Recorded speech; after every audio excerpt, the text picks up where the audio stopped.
A new exhibition at the Pulitzer celebrates its 10th anniversary year. That's next on City Corner.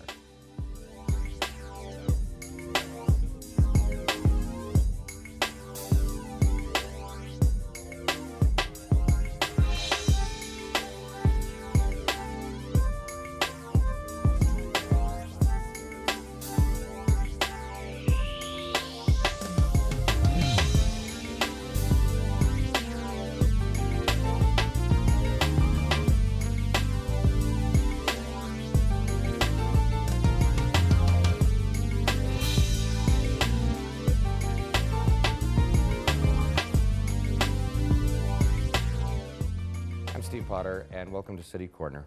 A new exhibition at the Pulitzer Foundation for the Arts celebrates its 10th anniversary year, and they also have a new director. Please welcome Christina Van Dyke. Christina, welcome. Thank you for having me. I guess I can say welcome to St. Louis, too. Thank you. You've been in town, what, just since fall? Exactly. I moved in November. From Houston, Texas? That's right. And how do you find our fair city so far? I like it a lot. It's a very welcoming city. I think it's a very easy place to be a newcomer. And I'm very excited to be part of the cultural community here. Of which we have a pretty good one, don't you think? I agree. That's why I moved here. I'm really impressed by the quality of the visual arts here, certainly in St. Louis, as well as music, theater, opera. And I think it's a very exciting place to be because we can provide a lot of great cultural assets for free. Mm-hmm. Yeah, we were talking about with somebody before the show that a lot of people don't realize probably that the Pulitzer is free and open to the public. You know, a lot of places you have to pay to go in. Exactly. So like the St. Louis Art Museum or the zoo, we are free and open to the public. We're open on Wednesdays and Saturdays, which is a little unusual to only be open these 2 days a week. But on Wednesday we're open from 12 to 5 and on Saturday from 10 to 5. And when we're not open to the public for exhibition viewing, we're frequently developing innovative programming that allows people to experience the exhibitions in new and unexpected ways. Is it sort of special for you being director of the Pulitzer at a time when they're celebrating their 10th anniversary, which is quite a milestone? It is. It's a really exciting time to join the institution. In fact, our staff has been involved in a process of retrospective looking at what we've done in the past 10 years. As I think you know, the Pulitzer is both a sanctuary for art and a laboratory for art and ideas. And we've spent the last few months just looking back, systematically going through the exhibitions that we've done, the programming that we've done, and thinking very much about what worked, what didn't work, what we want to do more of, what the community really responded to, and thinking about our way forward. Mm-hmm. Well, you replace Matthias Vashek, mm-hmm. who was, I guess, the director for about 7 years That's before right. he left. Right. Uh-huh. Yeah. And I know you haven't personally met him, but what's that like to follow in somebody else's shoes? Is there any pressure in that, or you just feel like you're starting fresh? Well, I am really excited by the things that Matthias did while he was at the Pulitzer, and probably his most innovative contribution to the Pulitzer was to hire 2 social workers. We employed 2 social workers full-time, and this was a collaboration that he developed with the George Warren Brown School of Social Work at Washington University. And he was very interested, as was Emmy Pulitzer and Eddie Lawler, who's the dean at the Social Work School at WashU. And the question of, what does social work have to say to an arts institution? And I think that they were very much thinking together about how state and federal governments have slashed budgets that provide social services to people. And certainly Dean Lawler was thinking about the future of his graduate students, his MSWs, and thinking about new paths for them as old paths I think were kind of shutting down. Mm-hmm. Well, let's talk about the building itself. That's a piece of artwork in itself, isn't it? It is something that St. Louis should be tremendously proud of. We have a couple of images of the building, and the architect is very significant. Could you Right, the discuss architect that? is a Japanese architect named Tadao Ando. This was his first museum building in the United States. And this is just a piece of permanent artwork outside, right? This is not just a piece of permanent artwork. This is sorry about that. A sculpture by the American sculptor Richard Serra, and the sculpture is called Joe. It is in fact a permanent installation, and it's a permanent installation at the Pulitzer, along with another work of art that is a permanent installation that was commissioned by the artist Ellsworth Kelly. These were both artists to whom Emmy and Joe Pulitzer were very close. And I think this is one of the defining features of this building, is that there was this kind of synergy between artists and architects from the get-go. These aren't things that were added. In fact, yes, here's the Ellsworth Kelly. But these weren't things that were added after the building was built. They were very much conceived of being part of the building during the process itself. So Ellsworth Kelly, Richard Serra, and Tadao Ando were all in conversation with Emmy Pulitzer, who commissioned the building. Yeah, well, I guess, you know, any building that displays art, I mean, the building is part of the experience, but this building especially so. That's right, and you know, I think that this is really the genius of Emmy's commission, thinking of the selection that she made in architects. She's very interested in the idea of a viewer being aware of his or her experience in time. And Tadao Ando's architecture allows you to kind of tap into the nowness of your experience, because he brings natural light into the building. So anytime you're in the building, the light is changing, and you're getting a different feeling in relation to the work of art. Well, you have a new exhibit that's running through almost to the end of October to celebrate the Pulitzer's 10th anniversary in the still Epiphany. And it's pieces of artwork that come from the Pulitzer family's collection, Emily Pulitzer. Yes. So, and this is a great opportunity for us again to think about the past 10 years.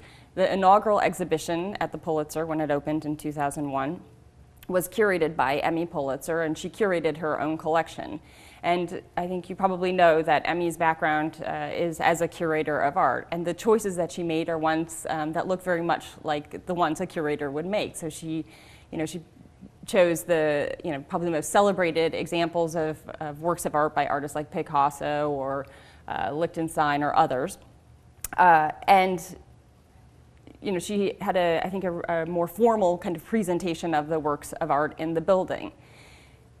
She asked Getty Saboni, who is an artist living and working in New York, to come and essentially do the same thing. But she in no way inhibited his selection of works of art. She didn't sway him one way or the other. She just gave him carte blanche and said, make a selection and do with it what you will. You have total freedom. I'm a little surprised by that with her background. I mean, if it were me, I'd be saying, let's do it this way. Well, I think this says a lot about the Pulitzer Foundation and what kind of freedom there is to take risk at the Pulitzer.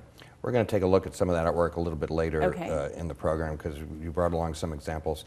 Talk a little bit more about the curator, Getty Saboni, and we have a couple of images, I think, of him as he's, I think, setting up the exhibit that's now up and running. Right, so Getty is an artist who, as I said, he lives and works in New York, and this is not his first exhibition in St. Louis. He had an exhibition a few years ago, maybe 5 years ago. I can't remember exactly the date, but it was curated by Anthony Huberman, who was then the curator at the Contemporary Art Museum.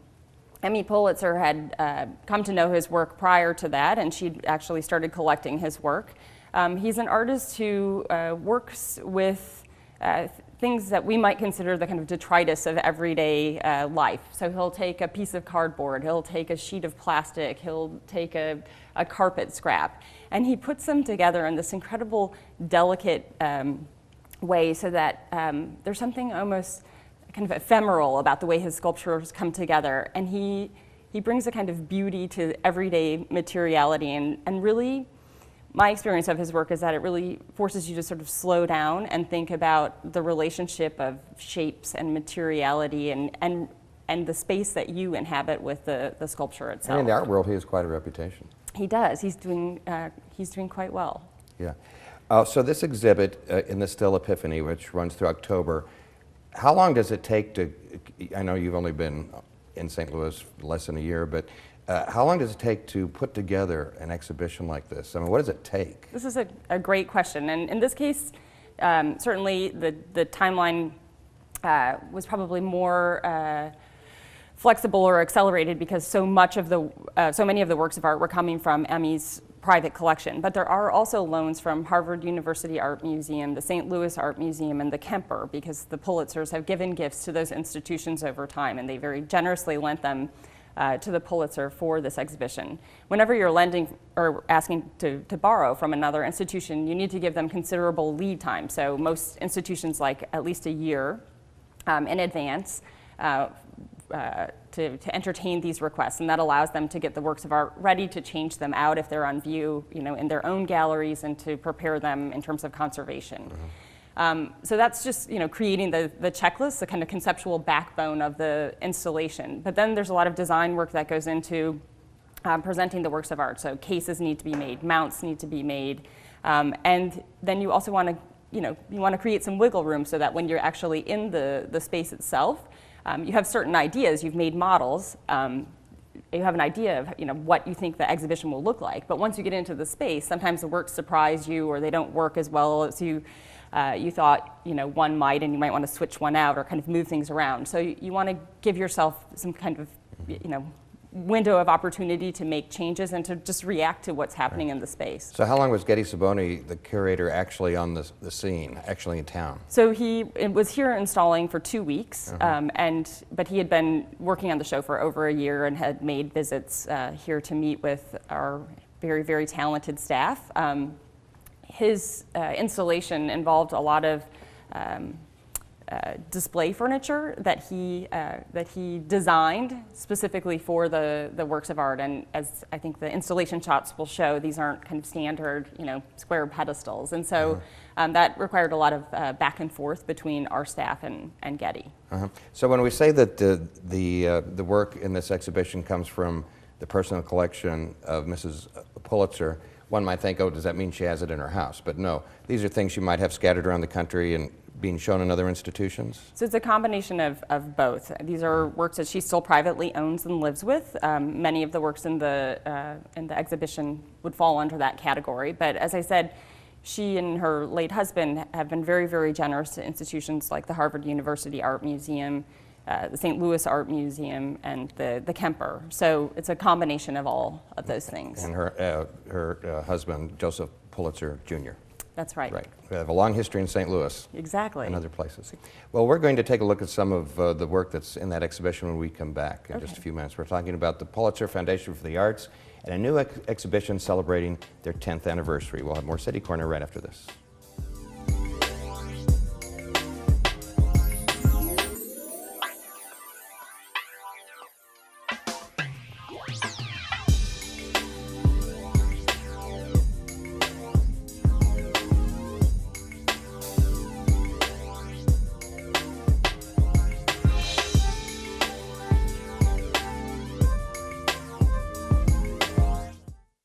Financial advisor is being accused of committing one of the largest investment frauds in the history of the United States. I guess we're not going to Aspen.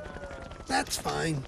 You see, I like tennis balls. He likes insider trading. So he's going to jail and I'm going to a shelter. And no, they're not the same thing. Shelters are for good pets that want to be adopted. Jails are for criminals. I've done nothing. Uh-oh. Ooh, okay, I stole a cheeseburger once. I'm a dog.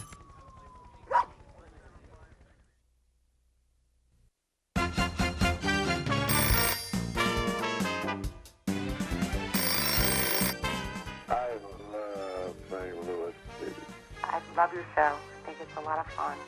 I love the show. I watch the show every night. You have great guests on there. I enjoy watching the best of the STL. I love the show, and I love to watch it all the time. Thank you very much.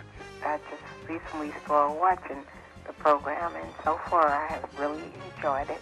It's wonderful what you do with the kids or anything, and putting St. Louis on the map. Hi, I really like your show. Hi, I love your show. I watch it every day, every time you come on. I love your show.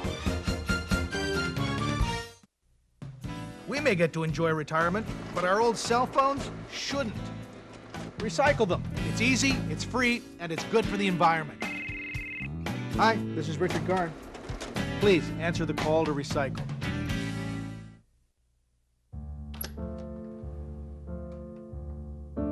There's a monster in my bed. Even innocent things can trigger an asthma attack. Learn more at noattacks.org. Please make the monsters go away. Yo, what up? It's your man Nelly, and you're watching STL TV. Experience the Lou all day.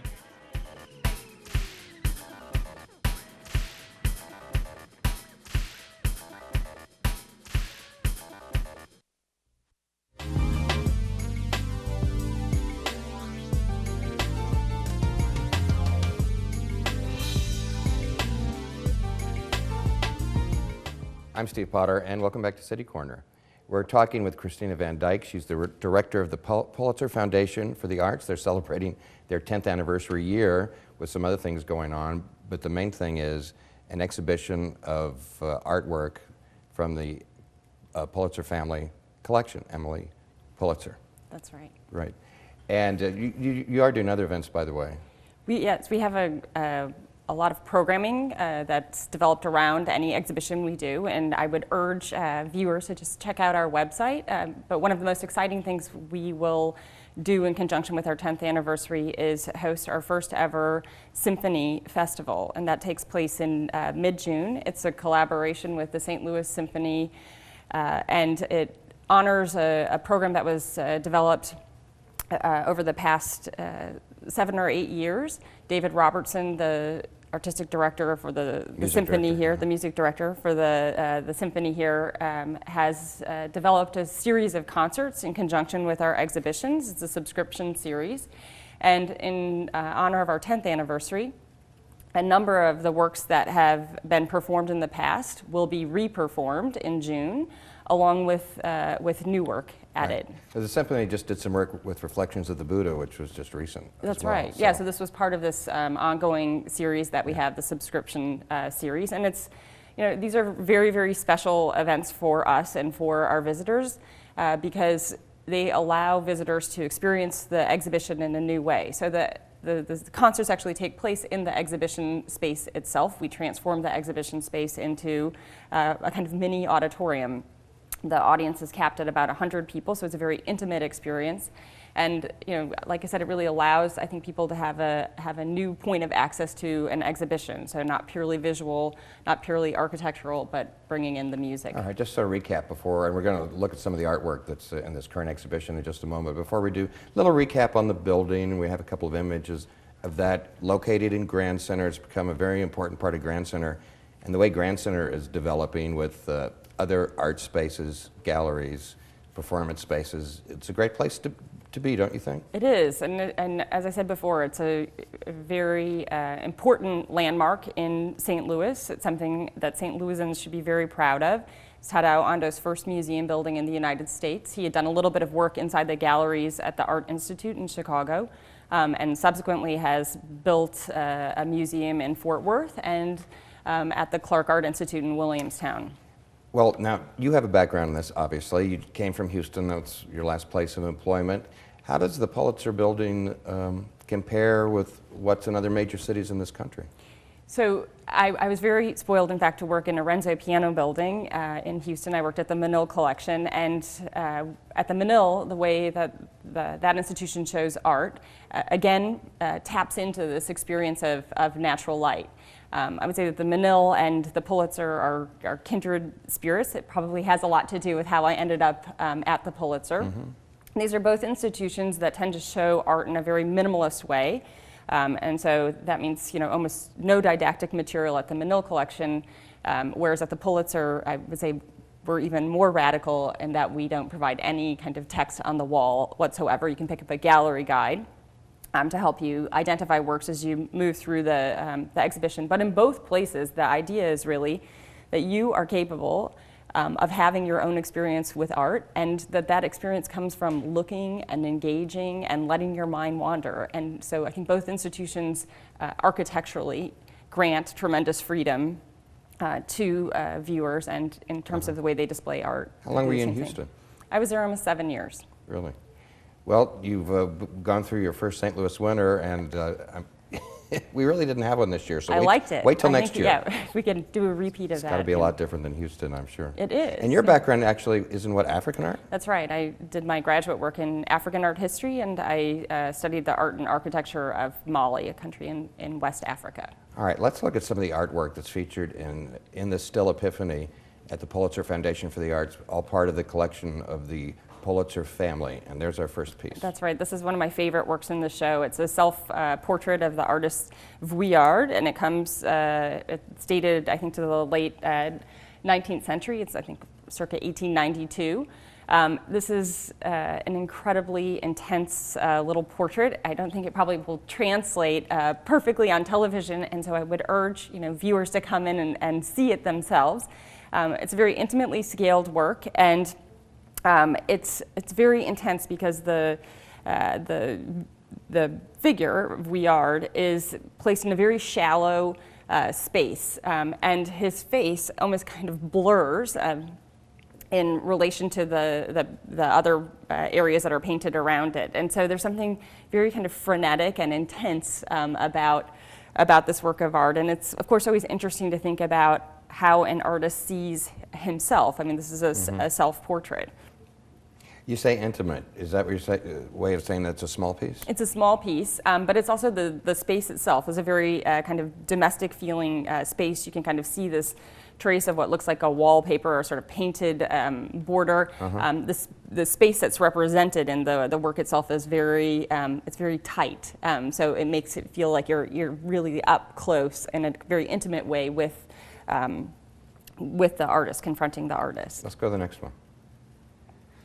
So this is a major centerpiece of the exhibition. It's a work by Pablo Picasso, and as you can see, it's depicting a fireplace. It comes from the Cubist phase of Picasso's work, and this is great, the order that we're looking at these works in, because when you come into the first exhibition space in the Pulitzer, you're confronted by a series of portraits like the one that we just looked at, and you're very focused on engaging with other human beings, with other figures, and kind of thinking about the way that you meet people in a rather intimate space itself, because this first space of the Pulitzer has a much lower ceiling and a kind of smaller scale. As you move into the main gallery, which is this incredibly lofty, beautiful space, you encounter the fireplace, and then a number of other works of art that depict these kind of domestic settings. And so you shift from a very figural